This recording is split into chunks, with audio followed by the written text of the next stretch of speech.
आईचा अनुभव आपल्याला खूप काही शिकून जातो मंडळी. म्हणून आईचं मार्गदर्शन असणं आपल्या जीवनामध्ये फार महत्वाचं आहे.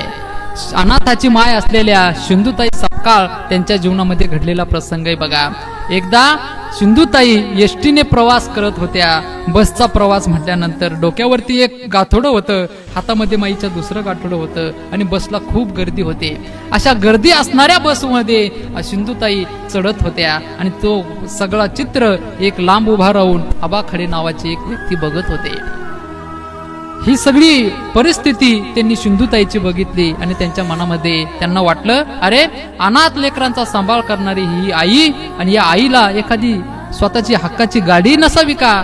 म्हणून त्यांनी विचार केला, यांना आपण एक गाडी बक्षीस द्यायची, एक गाडी आपण यांना भेट म्हणून द्यायची. दोन तीन दिवसानंतर आबा खाड्यांनी एक 36 लाखाची फॉर्च्युनर गाडी घेतली आणि माईंना भेट म्हणून दिली.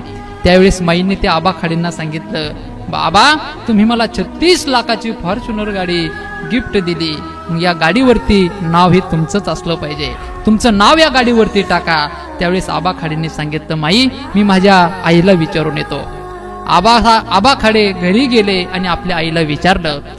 9 वारी साडीमध्ये घालणारी त्यांची आई होती, सिंधुताई सारखीच त्यांची आई होती. त्यांनी आपल्या आईला विचारलं, आई मी सिंधुताईंना एक 36 लाखाची फॉर्च्युनर गाडी भेट दिली आणि त्या गाडीवरती तुमचं नाव टाक असं मला माई म्हणतात, मी काय करू गा आई, त्या गाडीवर माझं नाव टाकू का. त्यावेळेस आबा खाड्याच्या आईनं त्यांना सांगितलं, बाळा गाडीवरती जर नाव टाकायचं असेल ना तर गाडीच्या काचावरती नाव टाकू नको, तर गाडीच्या चाकावरती नाव टाक. आबा खाडीनं विचारलं, का ग आई गाडीच्या चाकावरती का नाव टाकू. त्यावेळेस आईनं सांगितलं, बाळा तू दिलेलं दान हे मातीला कळलं पाहिजे, जातीला कळून काहीही उपयोग नाही.